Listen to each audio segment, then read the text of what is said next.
పురుషులు, స్త్రీలు కాదు. చాలా మంది చిన్న చిన్న పిల్లలు, ఆడపిల్లల్ని రెక్కలు కట్టారు కదా దోతలు అని అంటూ ఉంటారు. అలా కాదు, దోతలు అందరూ కూడా పురుషులు. ఆ యొక్క దోతలు యేసుక్రీస్తు ప్రభువు వారు పుట్టినప్పుడు భూమి మీదకి వచ్చి వారు అక్కడ దేవుడిని ఆరాధన చేస్తున్నట్టుగా, స్తోత్రము చేస్తున్నట్టుగా మనకి కనిపిస్తూ ఉంది. యెహోవా పరిశుద్ధుడు పరిశుద్ధుడు పరిశుద్ధుడు పరిశుద్ధుడని దోతలతో, భక్తులతో, స్వరూపులతో, కెరూబులతో, 24 పెద్దలతో, కోటాను కోట్ల భక్తగణములతో దివారాత్రులు మానక స్తుతింపబడుతూ ఉండే మహాదేవుడు మన దేవుడు. దేవుడికి స్తోత్రం కలుగునుగాక. అందరూ దగ్గరగా స్తోత్రం చెప్దాం. ఇంకా కొంచెం గట్టిగా చెప్పగలరా? ఇంకా కొంచెం చెప్పగలరా? దేవుడు మనందరినీ ఆశీర్వదించునుగాక. కాబట్టి వీళ్ళ ఆ యొక్క దూతలు దేవుడిని స్తుతిస్తూ ఉన్నట్టుగా మనకు కనబడతా ఉంది. ఈ యొక్క ప్రసంగం యొక్క టైటిల్ ఏమిటంటే దూతల ఆరాధన. చెప్పండి ఏంటండి? దూతల ఆరాధన. గొర్రెల కాపరుల ఆరాధన ఉన్నది ఏమండి, ఆ యొక్క దూతల ఆరాధన ఉన్నది. ఇలాగ చాలా సందర్భాల ఆరాధనలు ఉన్నాయి మెసేజ్. ఇందులో ఒక మెసేజ్ దూతల ఆరాధన. ఈ యొక్క దూతలు ఆరాధిస్తూ చెప్పినటువంటి ఒక సందేశం ఏమిటంటే, మనకి యేసుక్రీస్తు ప్రభువు వారు పుట్టారు, లోక రక్షకుడు పుట్టాడు. ఈ లోక రక్షకుడిని స్తుతిస్తూ స్తోత్రాలు చెబుతూ ఉండాలి, ఆయనను ఆరాధిస్తూ ఉండాలి అంటూ వారు ఇచ్చిన ఒక సందేశం ఏమిటంటే, ఆయనకు ఇష్టమైన మనుషులకు భూమి మీద ఏముంటుందంటే సమాధానం ఉంటుంది అని వారు ఒక సందేశాన్ని ఇచ్చారు, దేవుడిని స్తోత్రం చేస్తూ. కాబట్టి పిల్లరా, ఇప్పుడు ఈ యొక్క క్రిస్మస్ ఆరాధనలో మనం అందరం కూడా తెలుసుకోవాల్సిన ఒక ప్రాముఖ్యమైన పాఠం ఏమిటంటే, నేను దేవునికి ఇష్టరాలిగా ఉండాలి.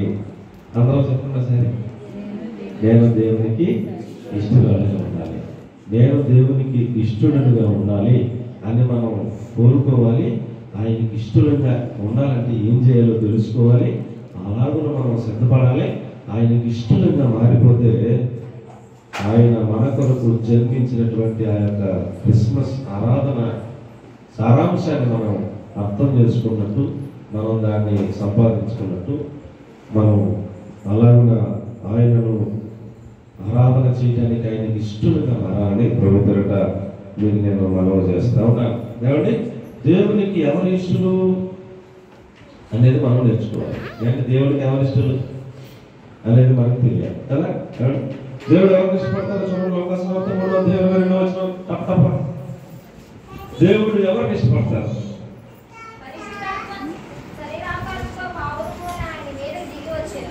పరిశుద్ధాత్మ పావుల ఆకారము ఆయన మీదకు దిగి వచ్చారు.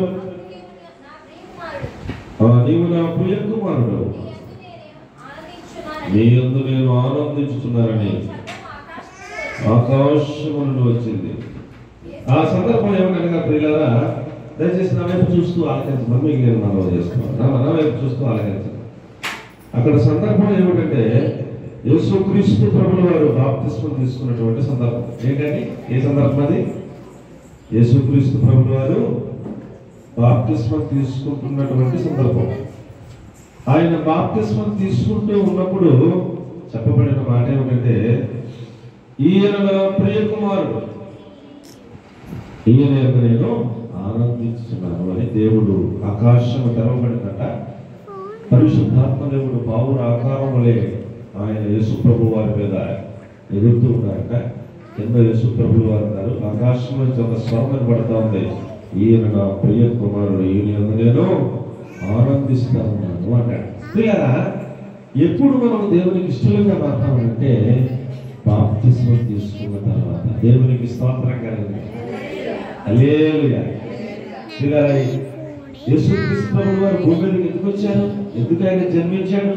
ఎందుకు మనం క్రిస్మస్ ఆరాధన జరుపుకుంటా ఉన్నామనంటే, మనము పాపముల చేత అపరాధముల చేత చచ్చిన వారు ఉండగా, మనము నరకములకు పాత్రలమై ఉండగా, మనలను పరలోక రాజ్యములకు వారసులుగా చేయ నిమిత్తం మన పాపములను తీసివేసి, మనలో ఉన్నటువంటి పాప క్రియలను లయపరిచి, మనలను పరిశుద్ధపరిచి పరలోక రాజ్య వారసులుగా చేయ నిమిత్తము పాపములకు కావలసిన శిక్షను ఆయన శరీరం మీద ఆయన వేసుకోవడానికి ఆయన జన్మించారని మీకు నేను మనవి చేస్తా ఉన్నాను.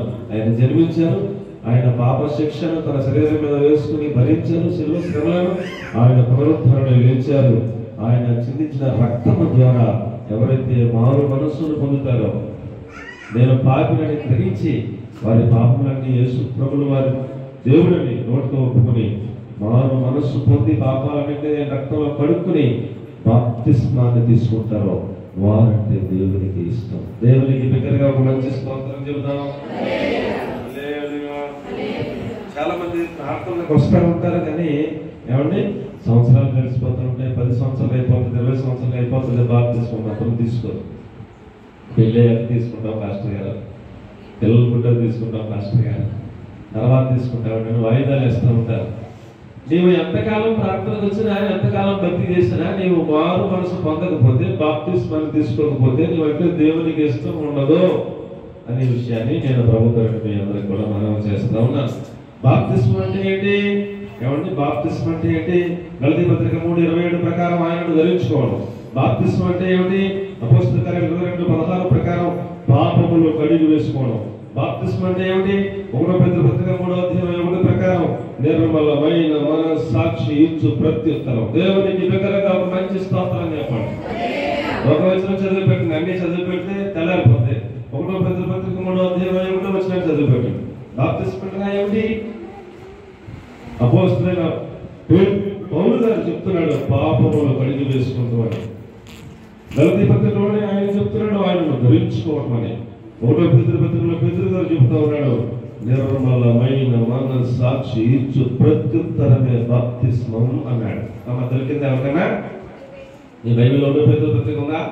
3:21 ఎంతసేపా? దానికి సాదృశ్యమైన బాప్తిస్మం ఎప్పుడు రక్షిస్తున్నది. అదేమనగా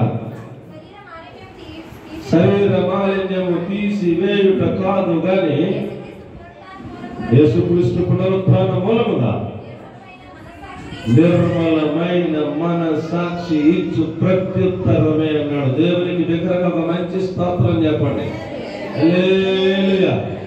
వీళ్ళ మన లోపల దేవుడు ప్రతి ఒక్కరికి కూడా మనస్సాక్షి అనే ఒక కెమెరా పెట్టాడు. అమ్మా, మన లోపల దేవుడు ఏం పెట్టాడండి?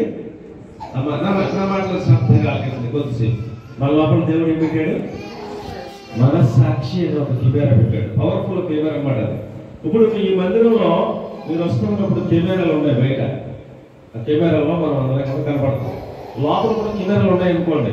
ఏమండి, కెమెరా ఉండగా ఏదైనా ఆఫీసులో ఎవరైనా దొరుకుతారు కదా, అక్కడ ఏదో ఫోన్ జేబులు పెట్టుకుంటారా?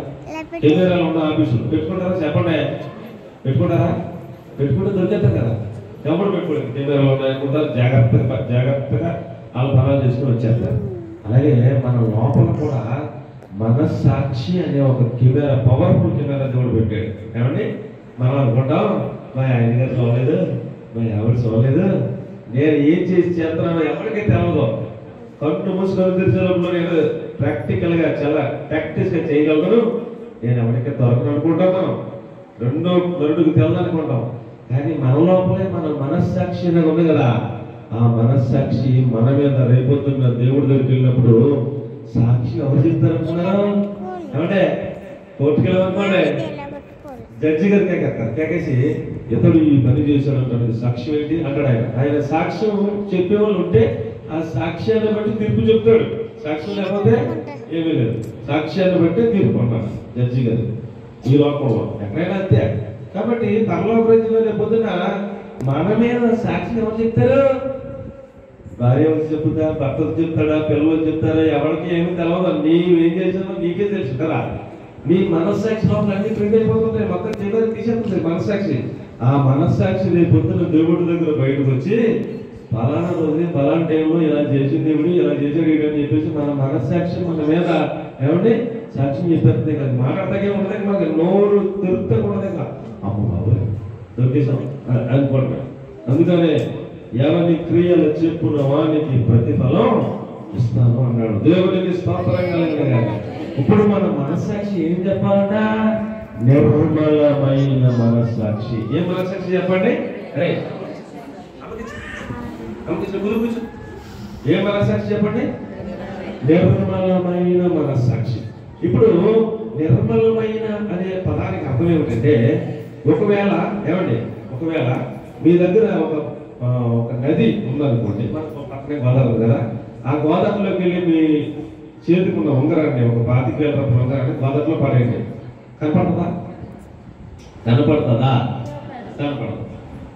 ఒకవేళ ఏదైనా ఒక నీరు ప్రవహించే చోట, దేశంలో ప్రపంచంలో ఏదో ఒక చోట ఉందా, నాకు కరెక్ట్గా వివరాలు తెలియదు, మనం పడేసిన ఉంగరం ఎక్కడ ఉందో అది కూడా కనపడగలిగితే స్పష్టంగా, ఇలా మనం పైన ఒడ్లో ఉండి పడేస్తే మనకి స్పష్టంగా పలానా పాయింట్లో మనం విసిరిన ఉంగరం ఉందని కనపడితే దాన్ని నిర్మలమైన నీళ్లు అంటారు. ఏమంటారండి? నిర్మలమైన నీళ్లు అంటారు. అలాంటి నిర్మలమైన నీళ్లు అంటే అందులో ఇంకేమి లేవన్నట్టు, మలినము, మలిగాలి కానీ, మురికి కానీ, ఇంక అందులో ఏమీ లేదనమాట అండి.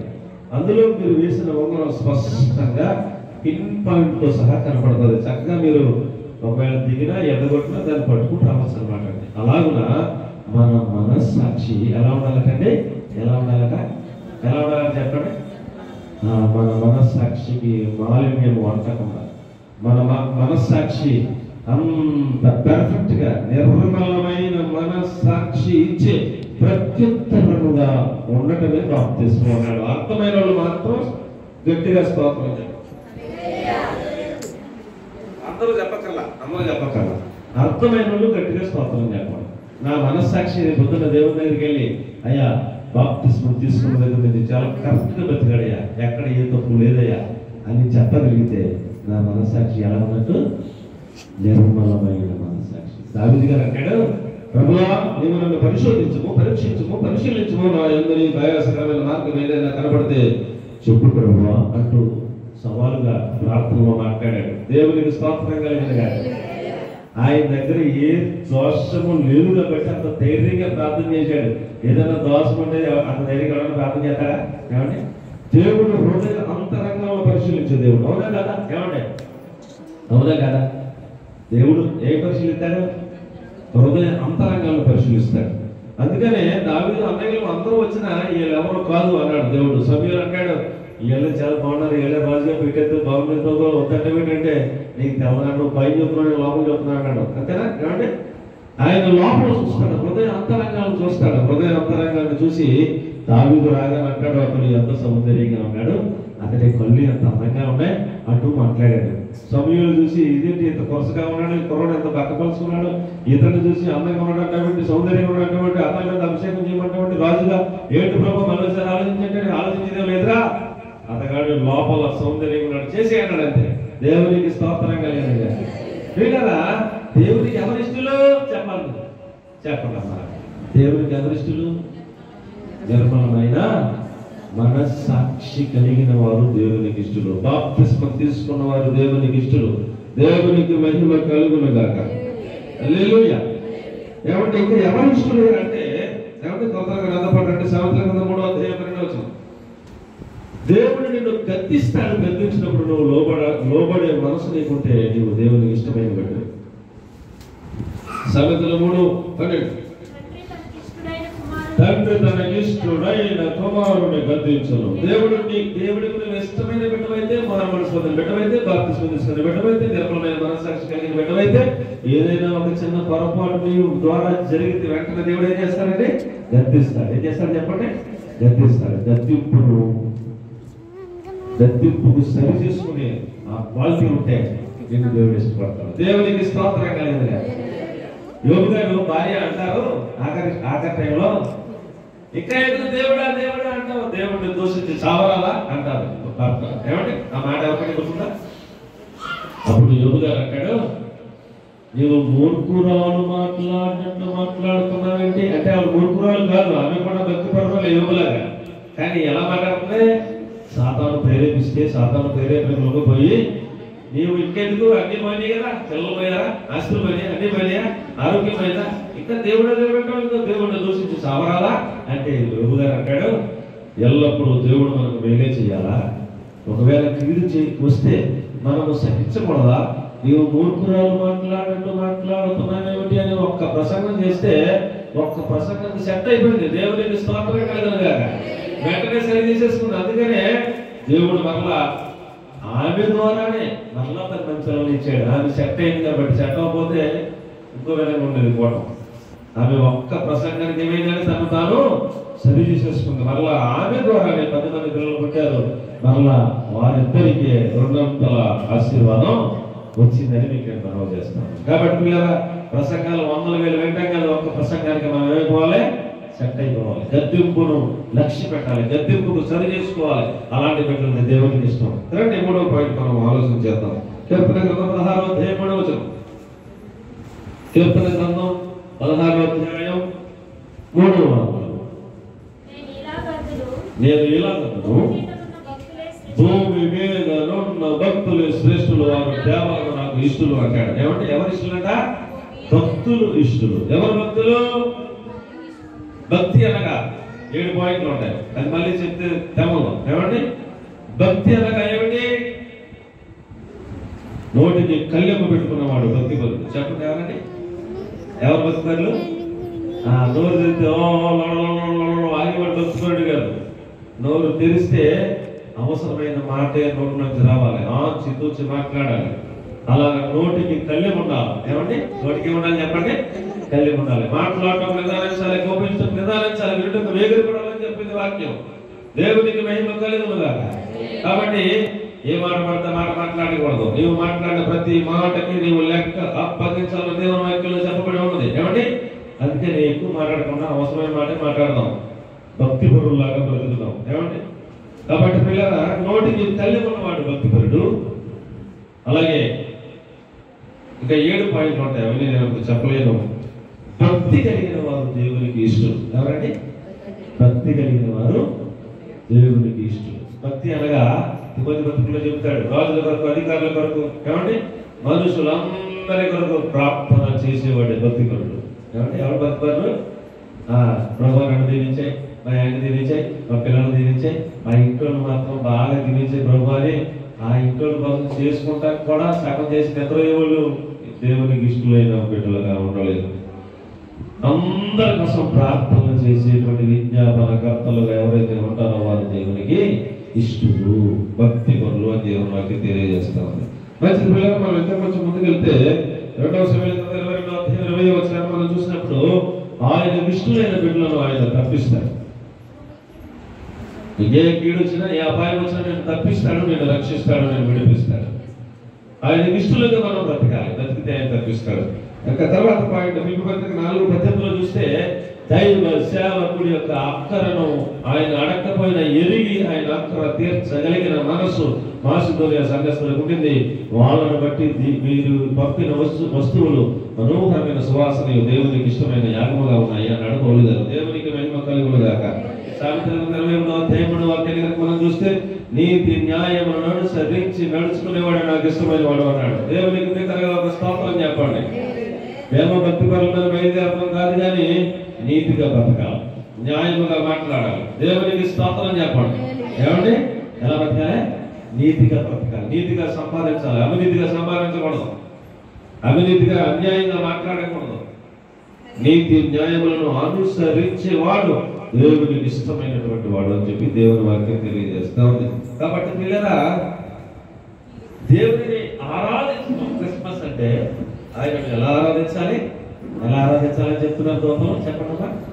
దూతల ఆరాధనలో ఉన్న పాయింట్ ఏమిటి? దేవునికి ఇష్టలుగా ఉండి ఆరాధన చేయండి అని దూతలు చెప్తా ఉన్నారు కదా. ఏమండి వారికి సమాధానం చెప్పబడతా ఉంది. కాబట్టి మనం దేవునికి మొదటగా ఎలా ఉండాలి? చెప్పండి ఎలా ఉండాలి?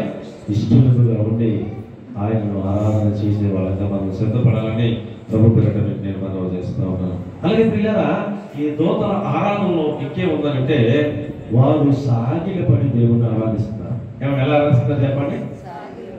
చూడండి ప్రకటన గ్రంథం 19వ అధ్యాయం, ప్రకటన గ్రంథం 19వ అధ్యాయం 4వ వచనం.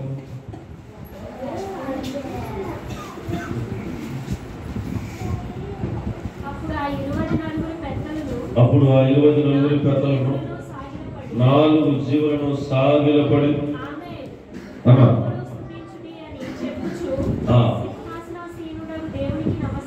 దేవునికి నమస్కారం చేస్తా ఉన్నారు. అప్పుడు ఆ 24 పెద్దలు 4 జీవులు సాగిలపడి నమస్కారం చేశారు అన్నాడు. నా వైపు చూడండి, నా వైపు చూడండి.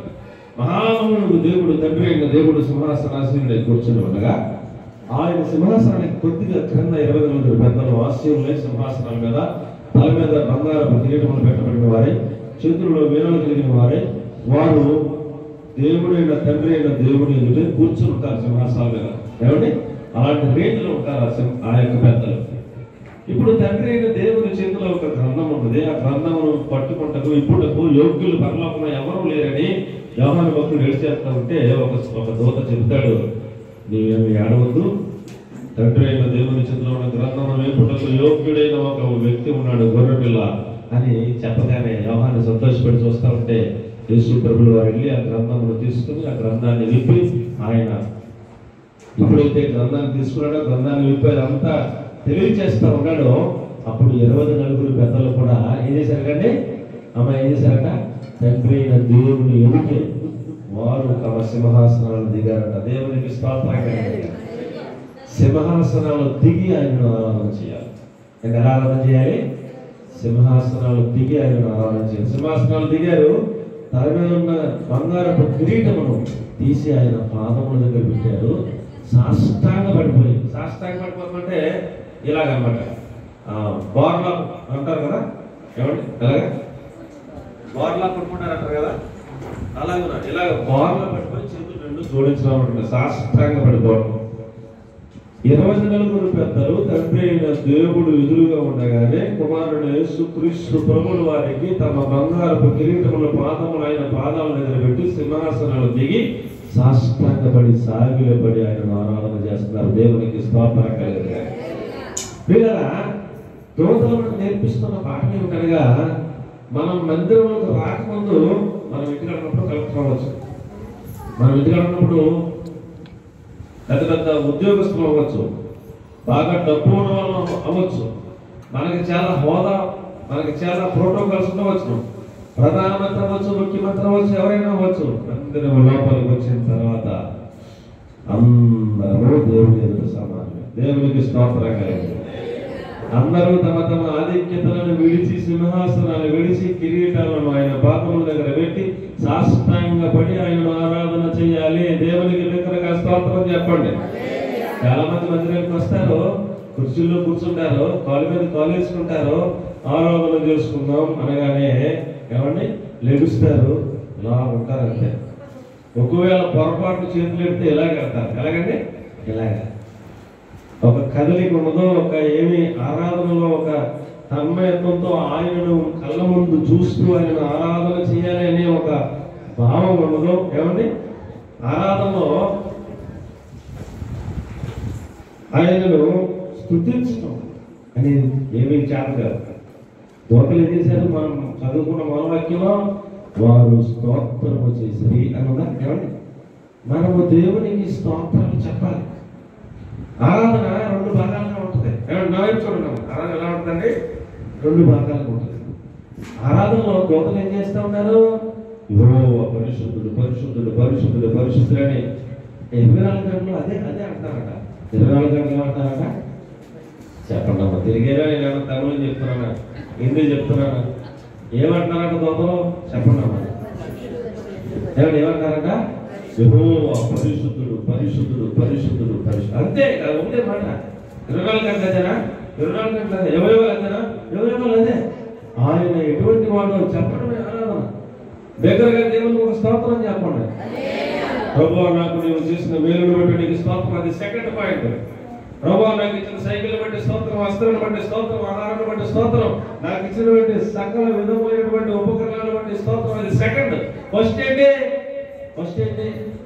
ఫస్ట్ ఏంటి? నీవు పరిశుద్ధుడు అయ్యా, నీవు యోగ్యుడు ప్రభువా, నీవు నీ రక్తం ఇచ్చి మమ్మల్ని కొన్నందుకై స్తోత్రం ప్రభువా, నన్ను రక్షించినందుకై స్తోత్రం ప్రభువా, నీవు నీతిమంతుడవు, నీవు యథార్థవంతుడవు. ఇందాక ఆరాధనలో నేను పలికిన పదాలను ఎవరైనా గమనించారా? ఆరాధనలో పలికిన పదాలను ఎవరైనా గమనించారా? ఆయన ఎలాంటి వాడు? ఆయనను పొగడటము, కీర్తించటము ఆరాధన. అది ఫస్ట్ ప్రిఫరెన్స్. అలాగే మనం ఆయనను ఆరాధన చేయాలి.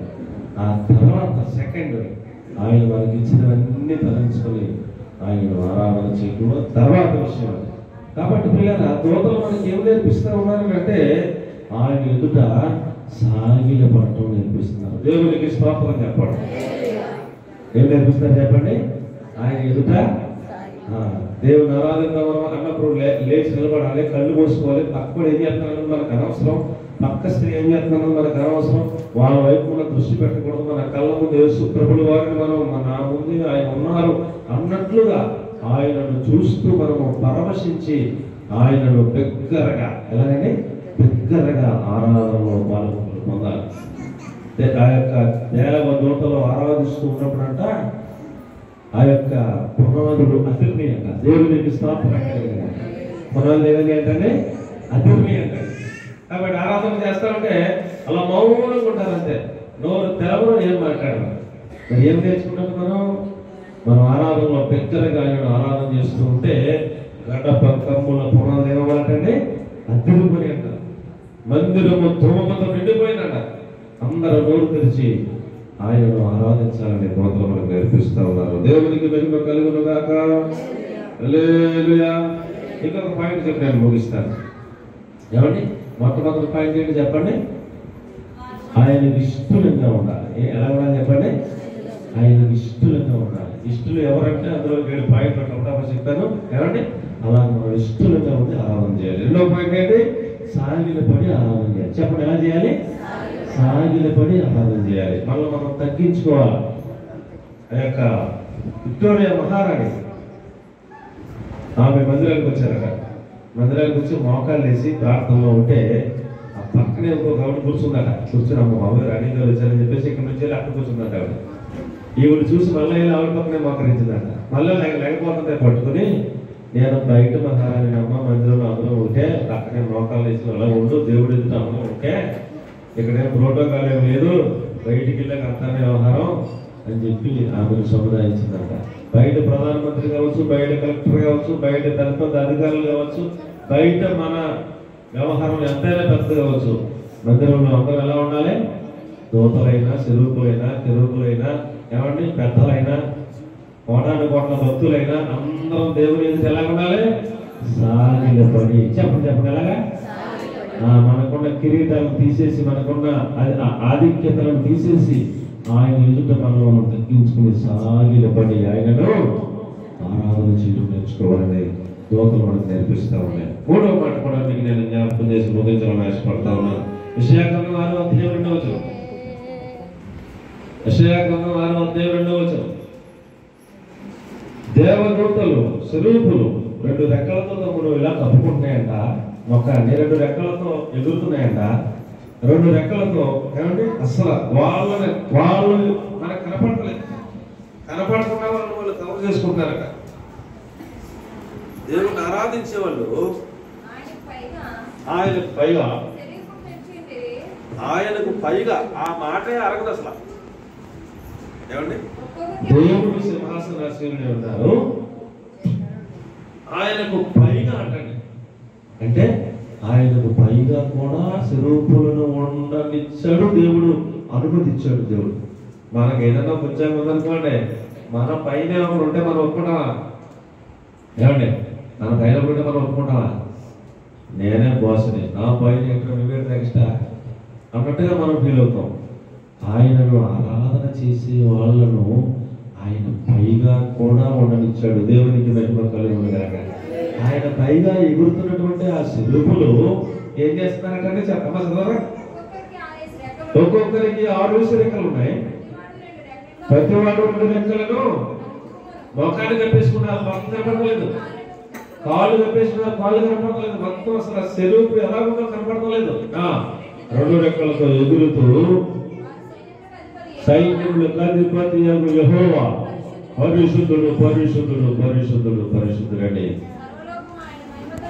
మహిమతో నిండి ఉన్నదని గొప్ప స్వరముతో గానము ప్రతి గానము. ఆరాధనలో గానము ఉండాలి, ప్రతి గానము ఉండాలి. పాస్టర్ గారు ఒక్కడే పాల్గొంటాడు, పాస్టర్ గారు ఒక్కడే ఆరాధన చేసుకుంటాడు, పాస్టర్ గారు ఒక్కడే స్తుతులు చెప్పుకుంటాడు, పాస్టర్ గారు ఒక్కడే ఆరాధన చేసుకుంటాడు, స్తోత్రాలు చెప్పుకుంటాడు. కాంగ్రెషన్ అంతా అక్కడ మౌనంగా ఉండాలి. అది కాదు, గానం ఇక్కడ ఉంటే ఎటువైపు రెస్పాన్స్ ఏమి ఉండాలి? ప్రతిగానం ఉండాలి. దేవునికి మహిమ కలుగును గాక. ఏమని ప్రతిగానం ఉండాలి? ఏమని ప్రతిగానం ఉండాలి? యెహోవా పరిశుద్ధుడు పరిశుద్ధుడు పరిశుద్ధుడు అంటే మీరు కూడా ఏం చెప్పాలా?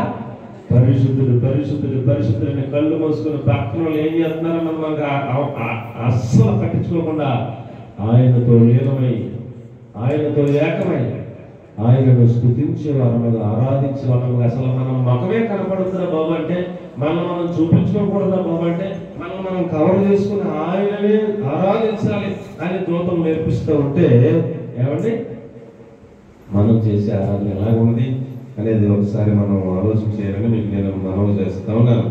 అక్కడ రాసిన పదాల్లో యెహోవా పరిశుద్ధుడు అనేటువంటి ఒక మాట కనపడతా ఉంది. తర్వాత ఆయన సర్వలోకములో ఆయన మహిమతో నిండిపోయింది అన్న మాట కనపడతా ఉంది. తర్వాత మూడవది గానము ప్రతిగానము కనపడతా ఉంది. నాలుగవది గడప కమ్ముల పునాదులు కదులుతా ఉన్నాయన్నట్టు కనపడతా ఉంది.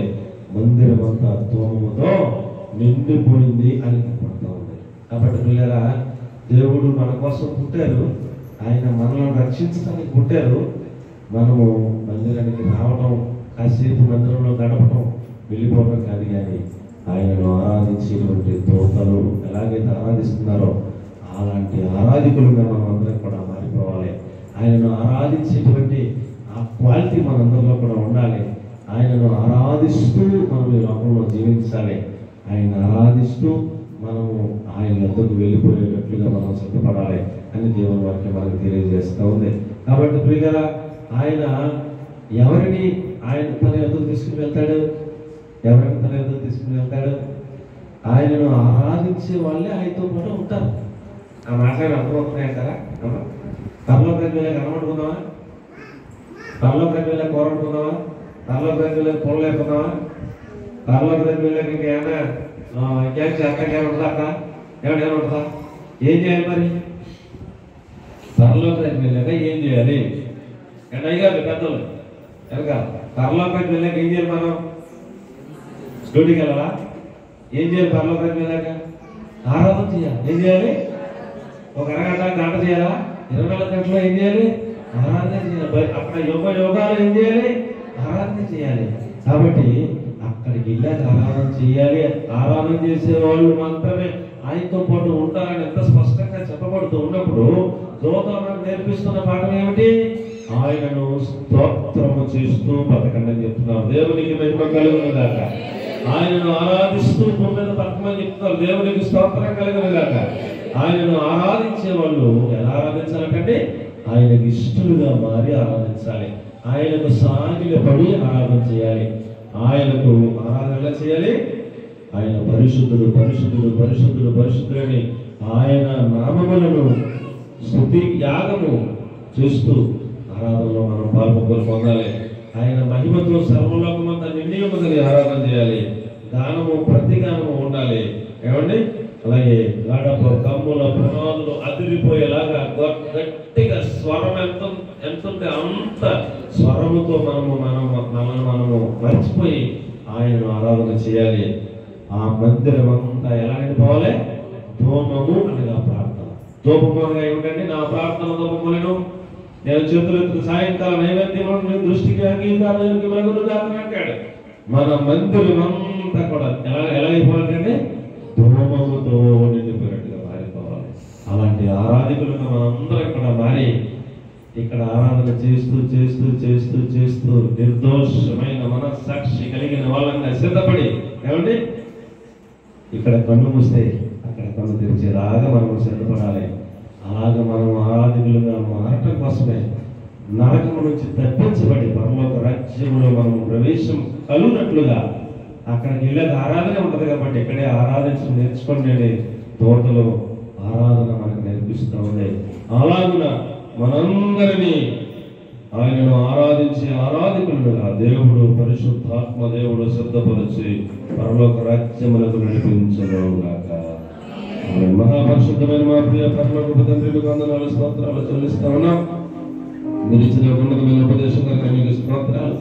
మేము ఎలా మిమ్మల్ని ఆరాధించాలో దూతలు మాకు నేర్పిస్తున్నటువంటి ఒక పాఠాన్ని మాకు నేర్పించిన విధానం కొరకు నీకు స్తోత్రాలు చెల్లిస్తా ఉన్నాం ప్రభు. పరిశుద్ధాత్మగా ప్రతి మాట మీ జీవంతో పొదిగి ఒప్పింపు చేయవాలిగా, గ్రహింపు చేయవాలిగా, సమగ్ర మనసు పుట్టించవాలిగా, మీ శైలిలో మీ స్థాయిలో మీ కార్యాలు అందరిలోనూ జరిగింపు చేసి ఈ శబ్దయంత్రము ద్వారా ఎంతమంది విన్నారో వారందరూ కూడా నిజమైన ఆరాధకులుగా మార్పు చెంది నిన్ను ఆరాధించే వారిగా, నిర్దోషమైన మనస్సాక్షి కలిగిన వారిగా ఆరాధిస్తూ ఈ లోకయాత్రను ముగించుకుని కన్ను మూస్తే మీ యొద్దకు చేరునట్లుగా మమ్మల్ని అందరినీ సిద్ధపరిచి మీరు మాత్రమే పొందమని నిజమైన క్రిస్మస్ సందేశాన్ని మేమందరం కూడా అర్థం చేసుకుని అలాగే నిజమైన ఆరాధకులుగా మారినట్లుగా కృపను గ్రహించమని పొందమని యేసుక్రీస్తు ప్రభువు వారి పరిశుద్ధమైన నామములో ప్రార్థించి అడిగి వేడుకొని పొంది ఉన్నాం.